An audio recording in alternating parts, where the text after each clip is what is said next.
Hey guys, welcome back to Kitchen Table Mtg. I'm your host, Scott the Crop Rotating Wilson, and today we're talking utility lands. So we're gonna, any type of land that's gonna either have a stagnant ability or it's gonna enter the battlefield to give you some sort of advantage, or it can tap or you can pay mana for some sort of gain in the game.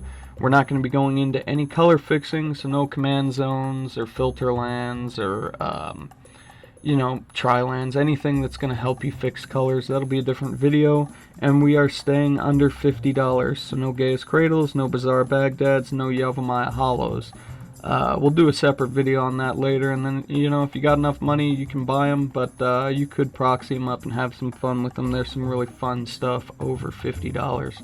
Today I am recording in a new office space, so I got the mixer and the mic stand, and should be a little bit better quality. I'm wearing the headphones, and that kind of different than I was doing it before, but upgraded from the phone to all this stuff. So let's start off here. I got my sorting hat here. Let's see where we're going today.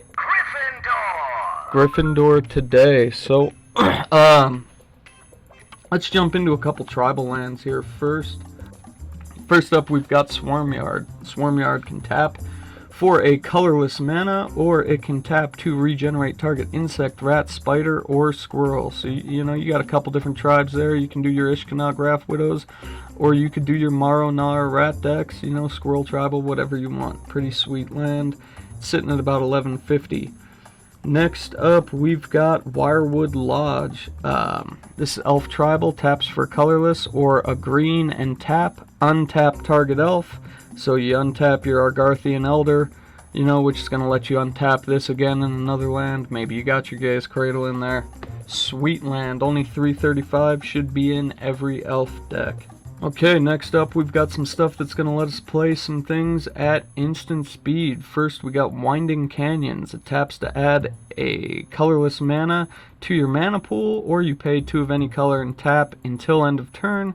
You may play creature cards whenever you could play instants. So that's going to let us play creatures at instant speed. Next up we've got Alchemist Refuge. So let me scroll up here. Alchemist Refuge taps for colorless mana, or you pay green-blue, tap. You may cast non-land cards this turn as though they had flash. So this is helping you recreate the Prophet. You get your new Seedborn Muse just reprinted. You got your Alchemist Refuge out. You're doing good. Okay, let's get into some stuff that cares about artifacts. First up, we've got Academy Ruins. Taps for colorless or 1 of any color in a blue. Tap, put target artifact card from your graveyard on top of your library. Get your Mindslaver back.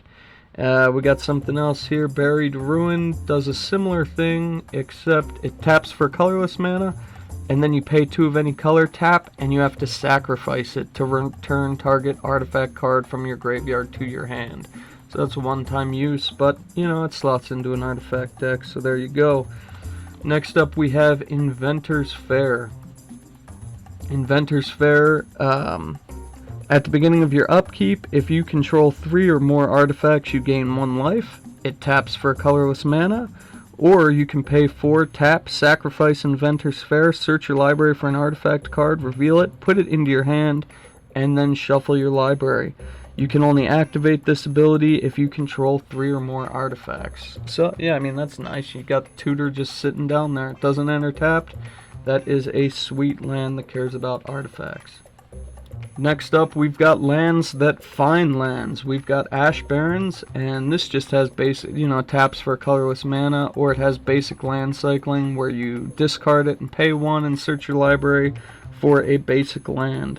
Next up, we've got Blighted Woodland. This is going to give you a little bit of ramp. It taps for a colorless, or you pay 3 and a green, sacrifice it, search your library for up to 2 basic land cards, and put them onto the battlefield tapped. So you're going to get 1 extra land off of that. That is pretty sweet. Next up, we've got Croson Verge.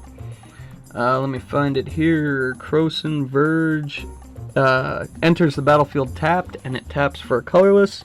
But you can pay 2 of any color and sacrifice it, and you search your library for a forest and a plains and put them onto the battlefield.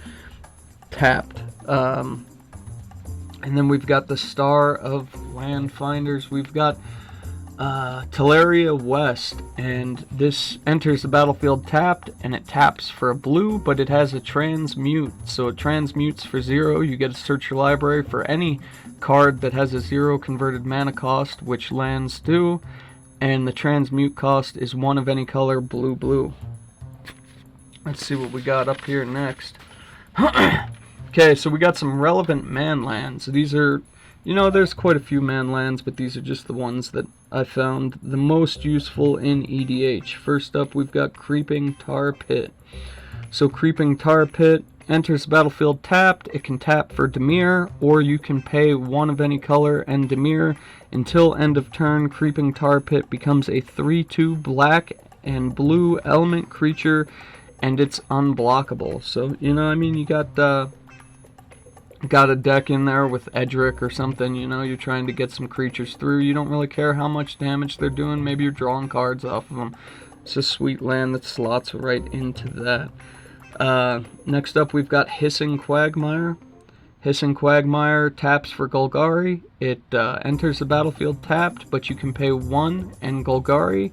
It becomes a 2/2 black and green element creature with Death Touch.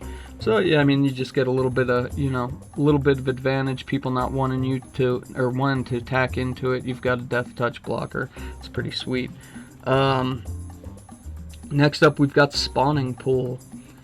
And Spawning Pool enters the battlefield tapped. You can tap it to add a black mana to your mana pool, or you can pay 1 and a black, and it becomes a 1/1 black skeleton creature, and it has the ability to pay 1 black and regenerate it. So you got another blocker here that's always there. So you can't do any shenanigans where you're sacrificing it and regenerating it. That doesn't work, but you do have a blocker. So next up, we've got Westvale Abbey.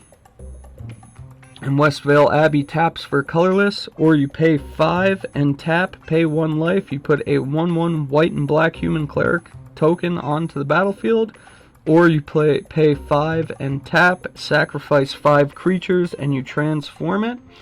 I mean, you know, token themed decks, you've got Anointed Procession out, or maybe that new Doubling Season that just got reprinted, but you're going to be making tokens. So sack 5, transform it into Flying Lifelink Indestructible Haste 9/7. It's a legendary creature demon. Ormada Profaned Prince. I screwed the hell out of that, but okay, let's jump out of that. We'll get into some attacking matters. First up, we've got Cathedral of War, and this, you know, taps for colorless. It enters the battlefield tapped, but it has Exalted, so whenever a creature you control attacks alone, it gets a +1/+1 counter. It's not the biggest advantage, but it's there. So if you're going, you know, you got the 6/6 Voltron Commander, this just right off the bat makes him a 7/7, so then you're only hitting 3 times. Next up, we've got Kessig Wolf Run. One of my favorite lands, taps for any color, doesn't enter the battlefield tapped, or it doesn't tap for any color, it taps for colorless. And then you pay X and Gruul, tap, target creature gets +X, +0, and gains Trample until end of turn. So that Trample's pretty sweet. Next up, we've got Rogue's Passage. And this one's a little bit more expensive, but it taps for colorless, doesn't enter the battlefield tap, so, you know, I mean, it's not hurting you, you're in 2 colors. And I have used this quite a few times as a last resort. You pay 4, tap, target creature can't be blocked this turn. So, yeah, I mean, that's, you know, last resort, that thing will get it through. Next up, we've got Slayer's Stronghold. This taps for a colorless, or you pay red and white.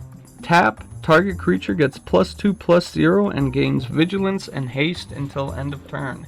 In Boros, you know, not bad to throw in there.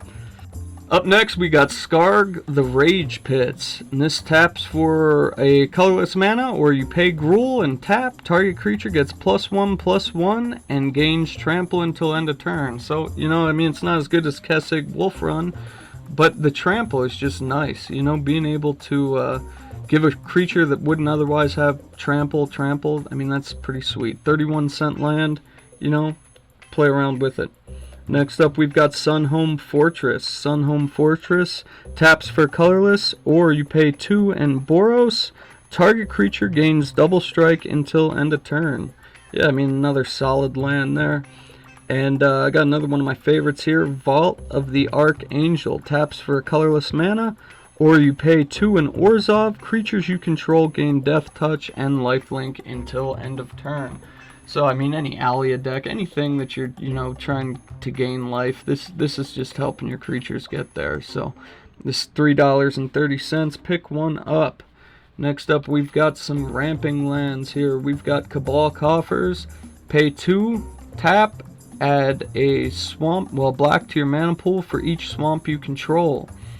Next up, we have Cabal Strongholds. This taps for colorless, unlike Cabal Coffers, but you pay 3 and tap it to add a black mana for each basic swamp you control. So even with Urborg, this is only turning basic lands, letting basic lands count, whereas Cabal Coffers, it's every land. Once Urborg's out, every land is a swamp. So Cabal Strongholds, it's $1.67 right now. This thing will probably raise up a little bit later on. I don't know, maybe wait until it rotates out of standard.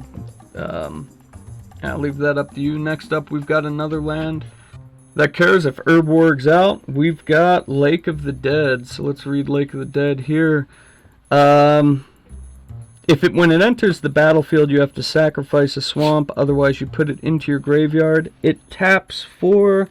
Let me read that. A swamp, or you can sacrifice a swamp and add 4 black mana to your mana pool. So, Urborg turns everything into a swamp. You can sack, whatever you want. But that helps out a little bit. This one is, I think it's around $50. But when I check TCG Player, you could find them for 40-ish. Or no, maybe that was Phyrexian Tower. Next up, we got Crypt Agendum. And Crypt Agendum enters the battlefield tapped, or you tap it for a black mana, or you can pay 2, tap, add a black mana to your mana pool for each black creature card in your graveyard. So, maybe Tasigur wants this deck. Anything, Sidisi, you're throwing a lot of stuff into the graveyard, you got a lot of black creatures, this could help you out. Next up, we've got Nykthos Shrine to Nyx. And Nykthos reads, it can tap for a colorless mana, or you pay 2, tap, choose a color, and you add mana to your mana pool for the devotion of that color. So, I mean, that's pretty nice because it slots into any deck where you're, 2-color decks, monocolored decks, anything where you're going to have a ton of devotion in a single color. This is going to ramp you out. Next up, we've got Phyrexian Tower, and this is the one that's $50, but I found it, $45. It's going on the list. You can either tap to add a colorless mana to your mana pool, or you can sacrifice a creature and add 2 black mana to your mana pool. So a sack outlet on a land, I mean, it's always super sweet. Somebody tries to steal something, you're making a lot of tokens, you're making extra mana. I mean, it's just sweet land. That's a little bit higher on the buy list there, but... Next up, we've got Scorched Ruins, and when this enters the battlefield, you have to sacrifice 2 untapped lands or bury Scorched Ruins. But it taps to add 4 colorless mana to your mana pool. So, there again, you got 2-color monocolored decks. This will slot right in nicely. And next up, we've got Temple of the False God. And I actually really like this land. I've heard a lot of people say they don't like this land, but, I throw this all the way up into 3-color decks. So it taps to add 2 colorless mana to your mana pool, but you can only activate this ability if it's your 5th land. So this can be your 5th land, but tapping for 2. I mean, it's Soul Ring on a land. That's pretty sweet. I like it. It's 50 cents on TCG Player all day long. So try it out. Make your own opinion. Let's get into some stuff that deals with creatures here. First up, we've got Arcane Lighthouse. Now this is a land that should go in almost any deck. It taps to add a colorless mana to your mana pool, or you pay 1, tap until end of turn. Creatures your opponents control lose hexproof and shroud and can't have hexproof or shroud. So yeah, I mean, this is just going to help your targeted removal out. It's going to help you with a lot. It slots into almost any deck. Next up, we've got Command Beacon, and this one I think only really fits in Muldrotha, or you know, if you're doing like a Getrog or an Omnath or something where you're bringing lands back. But it taps for a colorless mana, or you can tap and sacrifice Command Beacon, put your commander into your hand from the command zone. So this is going to get around the commander tax, but you know, as a one-time use, I don't know if it's really worth slotting in. This thing, once Muldrotha came out, man, this thing jumped, skyrocketed. It's like 2372 right now, so hopefully you had one. Next up, what do we got here? Endless Sands. Taps for colorless mana, or you can pay 2, exile target creature you control. And then you can pay 4, tap, sacrifice Endless Sands, return each other creature exiled with Endless Sands to the battlefield under its owner's control. I really like this land. I had sort of a similar land we'll talk about here in a little bit, but you know, exiling your big dragons or whatever you got and then wiping the board and bringing them back, that is a really sweet thing to do.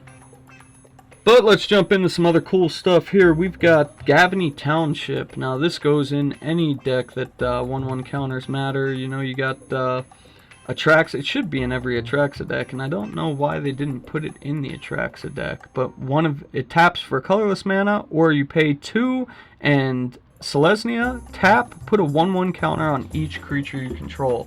This is sitting at about $5.71, but yeah, I mean, every Atraxa deck wants this. This is what keeps or starts the 1/1 counter engine going, you know. And you know, the pre-con Atraxa deck, that was probably one of the biggest flaws, is trying to get your 1/1 counters on there at first, and this thing slots in.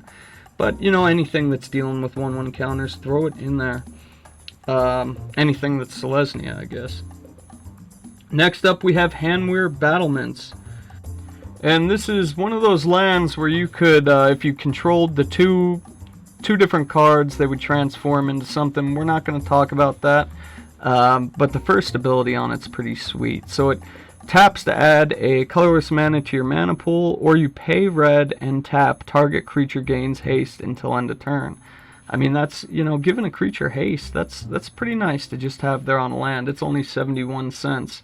Next up, we're going to talk about Hall of the Bandit Lord, which is 25.85. And this one enters the battlefield tapped, and you tap it and pay 3 life, add 1 color to your mana pool. If that mana is spent on a creature spell, that creature has haste. So, yeah, I mean, I'm going to take Hanweir Battlements over that in any red deck. What else do we got? We got High Market. High Market should, you know, this goes into so many decks. It doesn't look very impressive, but, you know, once somebody tries to steal your stuff or exile your stuff, this thing is an all-star. High Market taps for a colorless mana, or you tap it to sacrifice a creature and gain 1 life. I mean, the 1 life doesn't really matter, but there are so many reasons to sack out your creature and have a free sack outlet on a land. That's always going to be a nice thing to have. Next up, we've got another one that should go in every deck no matter what. We've got Homeward Path. This taps for a colorless mana, or you tap and each player gains control of all creatures he or she owns. So I guess not every deck. If you're trying to base your deck around stealing other people's stuff, obviously you might not want it in there, but maybe they will steal your stuff, and this is just a way to get it back. Yeah, I mean, you know, this land, another land, it's not something that people think they need until they steal your general or something else. But love Homeward Path. That goes in every deck. Next up, we've got Core Haven. This taps to add a colorless mana to your mana pool, or you pay 1 and a white, tap, prevent all combat damage that would be dealt by target attacking creature this turn. This just shuts down Voltron. I mean, it's going to shut down quite a few big creatures coming your way. Nice if you've got white in your deck. Next up, we've got Maze of Ith. And Maze of Ith does not tap for a mana. So that's, you know, I mean, Maze of Ith is more of a spell. It is a land, but it doesn't tap for any mana, so you are going to waste that. But it can tap, untap target attacking creature, prevent all combat damage that creature, or that would be dealt to and by that creature this turn. You know, there's some other stuff you can do with this, with the untapping, and, you know, get into a little bit more of that. But next up, we've got Minamu School at the Water's Edge. Minamu, I don't know what. It's a legendary land. It taps for blue, or you can pay blue, tap, untap, target legendary permanent. Yeah, I mean, there's lots of legendary permanents that want to be untapped, so pretty sweet. Sitting at $25. You know, if that's going to help you out, probably worth it. Next up, we've got Mirren the Moaning Well. And this taps for colorless mana, or you pay 3, tap, sacrifice a creature, you gain life equal to the sacrificed creature's toughness. I mean, this can help out quite a bit in a lot of different scenarios, but definitely in any life gain decks. What do we got here next? We've got Novajin Heart of Progress. I'm not even going to try to pronounce that. It's 1 of any color, or pay Simic, tap, put a 1/1 counter on each creature that entered the battlefield this turn. Going right back into Traxa. Another one we got, Oran Reef of the Vastwood. Enters the battlefield tapped, or you can tap for a green, or you can tap to put a 1/1 counter on each green creature that entered the battlefield this turn. So mono green, definitely gonna, you know, I mean, it's just a little extra value even if you're not doing 1/1 counters. And this is the land I used to exile my stuff under. We've got Safe Haven. Pay 2 of any color, tap, remove target creature you control from the game. At the beginning of your upkeep, you may sacrifice Safe Haven.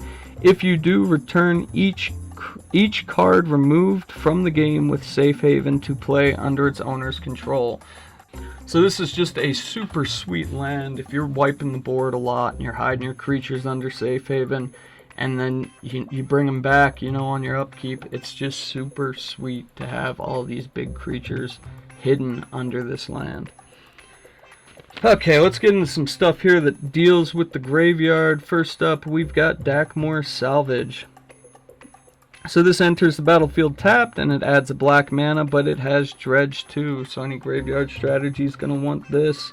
Next up, we've got Bojuka Bog. I think everyone knows what this does. It enters the battlefield tapped, and when it enters the battlefield, exile all cards from target player's graveyard. It taps to add a black to your mana pool. Yeah, I don't know. I've heard a lot of people say they don't like Bojuka Bog. You know, if they get it in their opening hand, it enters the battlefield tapped. I don't mind that. You know, I will always throw a Bojuka Bog in any black deck. That's just really nice to be able to do. Next up, we've got Scavenger Grounds. This is a new one. Brawl Legal. You taps to add a colorless mana, or you pay 2, tap, sacrifice a desert. It is a desert. Exile all cards from all graveyards. I mean, if you're not going graveyard strategy, this is just going to help you out because somebody will. Next up, we've got Unholy Grotto. This taps to add a colorless mana to your mana pool, or you pay a black, tap, put target zombie card from your graveyard on top of your library. I guess this should have went into the tribal strategy, but okay. Let's get into some other lands that I just couldn't categorize anywhere. First up, we have the hell is it? Oh, I'm in the seas. Ghost Town. So Ghost Town taps for a colorless mana, or you can pay 0, return Ghost Town to its owner's hand. Use this ability only during another player's turn. So, I mean, any Get Rog, Omnath, anything where you're sacking lands, you know, this is just going to be that land that you can sack and bring back every time. Next up, we have Glacial Chasm. It says an cumulative upkeep of paying 2 life. When it enters the battlefield, sacrifice land. Creatures you control can attack, And all of that sounds super bad, but it does have the last ability of prevent all damage that would be dealt to you. So this isn't just all combat damage, this is all damage. So, I mean, this thing wasn't that expensive a couple years ago, but it's sitting about $13. So, if that's something you're into, definitely pick one up. Next up, we have Maze's End. It enters the battlefield tapped and taps for a colorless mana, or you can pay 3, tap, return it. Maze's End to its owner's hand, search your library for a gate card, put it onto the battlefield, then shuffle your library. If you control 10 or more gates with different names, you win the game. So, you know, back when I first started, I wanted to build a land deck, and this was a viable strategy to win in an all lands deck. So they didn't have Get Rogs and Omnaths and all that stuff back then. Yeah, it's pretty sweet. I don't know. All the gates enter tapped, but it'd be pretty funny to beat somebody with only lands.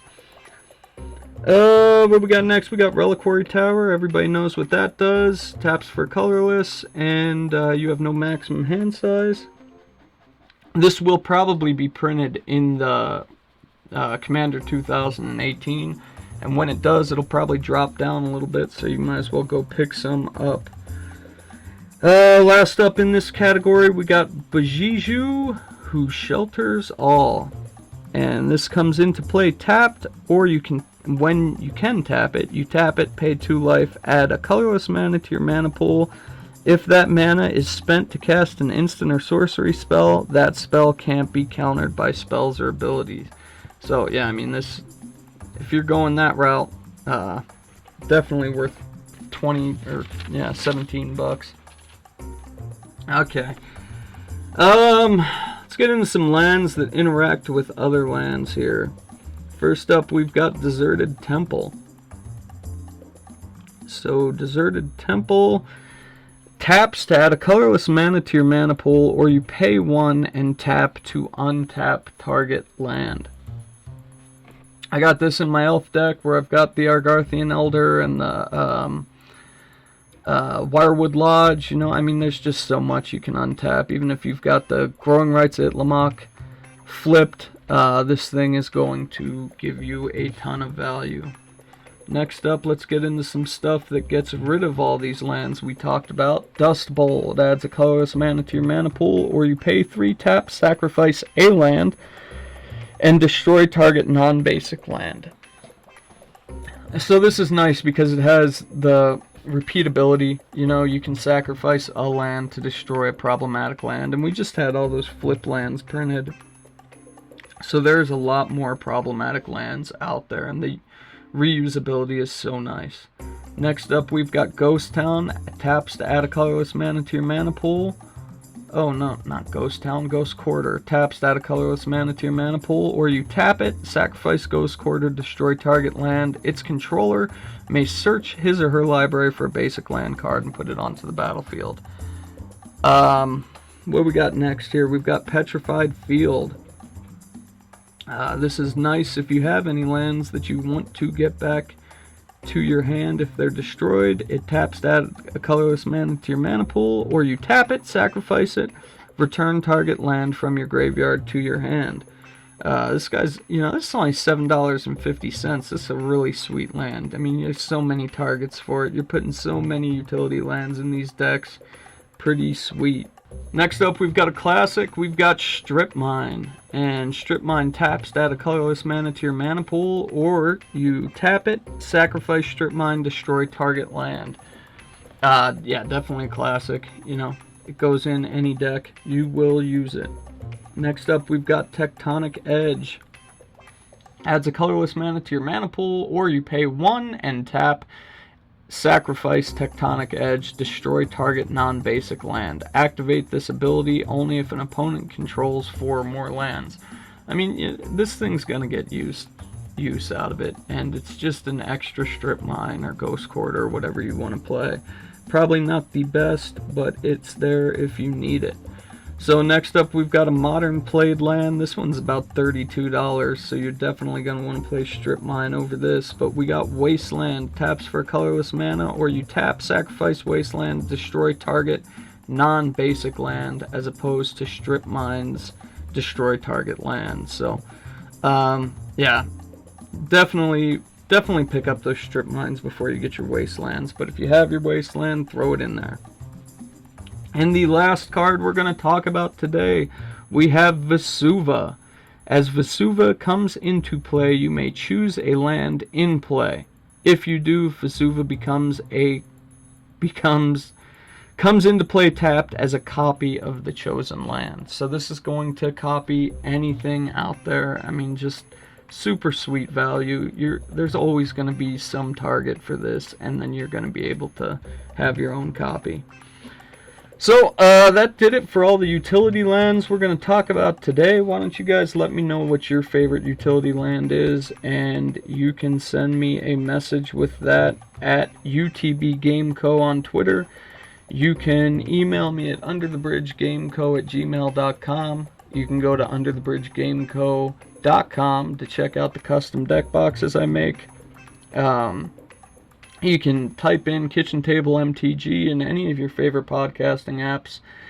And yeah, I'm on Anchor, YouTube, Spotify. I'm on it all. So get a hold of me. And yeah, this is kind of a weird episode. I don't know. Hopefully next episode will be a little bit better. But I'm going to be recording into this equipment now. So a little bit different with the headphones and everything. But you guys have a good day, and I will be back later in the week with another episode. Music by bensound.com.